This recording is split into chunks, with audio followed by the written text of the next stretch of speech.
Objectivist Epistemology Supercut. Parts 1 through 4. Concept Formation. Package Deals. Anti-Concepts. Rand's Razor. Objectivist Epistemology Part 1. Concept Formation.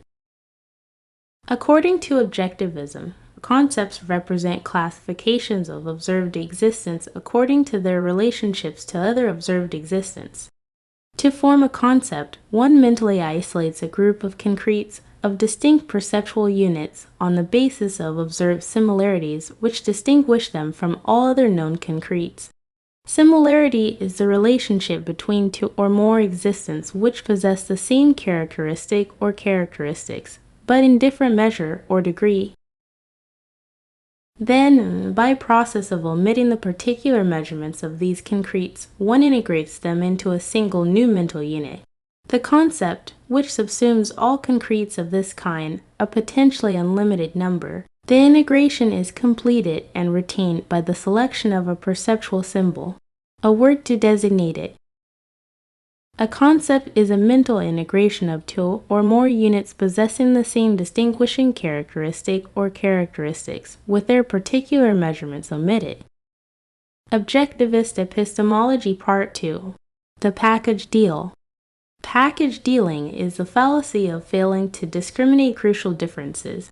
It consists of treating together, as parts of a single conceptual whole or package, elements which differ essentially in nature, truth status, importance, or value.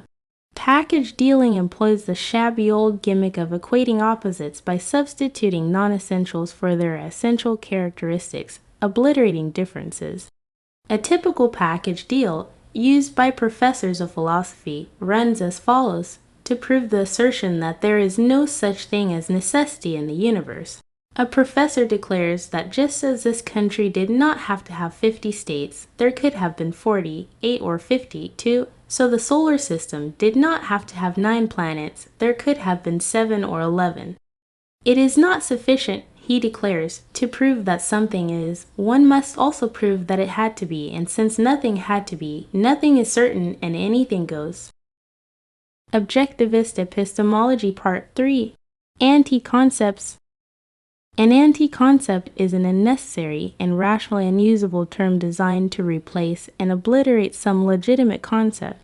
The use of anti-concepts gives the listeners a sense of approximate understanding. But in the realm of cognition, nothing is as bad as the approximate. One of today's fashionable anti-concepts is polarization. Its meaning is not very clear, except that it is something bad, undesirable, socially destructive, evil, something that would split the country into irreconcilable camps and conflicts. It is used mainly in political issues and serves as a kind of argument from intimidation. It replaces a discussion of the merits, the truth, or falsehood of a given idea by the menacing accusation that such an idea would polarize the country, which is supposed to make one's opponents retreat, protesting that they didn't mean it. Mean what? Observe the technique involved. It consists of creating an artificial, unnecessary, and rationally unusable term designed to replace and obliterate some legitimate concepts, a term which sounds like a concept, but stands for a package deal of disparate, incongruous, contradictory elements taken out of any logical conceptual order or context. A package deal whose approximately defining characteristic is always a non-essential. This last is the essence of the trick. Let me remind you that the purpose of a definition is to distinguish the things subsumed under a single concept from all other things in existence, and therefore, their defining characteristic must always be that essential characteristic which distinguishes them from everything else. So long as men use language, that is the way they will use it. There is no other way to communicate.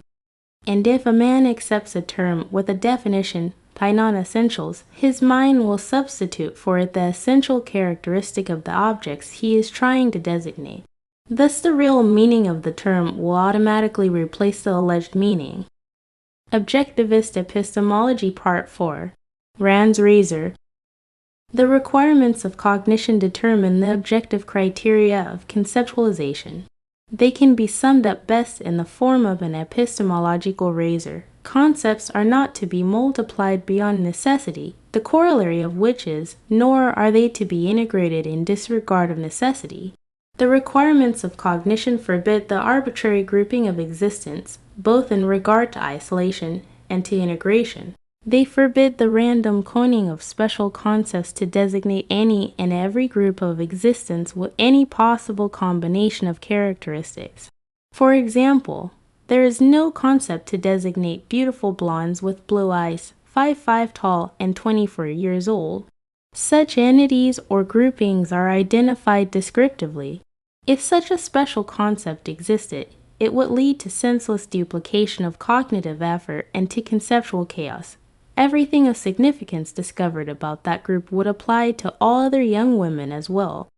There would be no cognitive justification for such a concept unless some essential characteristic were discovered, distinguishing such blondes from all other women and requiring special study, in which case a special concept would become necessary.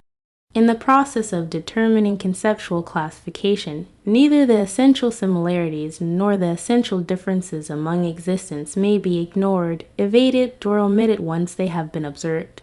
Just as the requirements of cognition forbid the arbitrary subdivision of concepts, so they forbid the arbitrary integration of concepts into a wider concept by means of obliterating their essential differences, which is an error or falsification proceeding from definitions by non-essentials. This is the method involved in the obliteration of valid concepts by means of anti-concepts.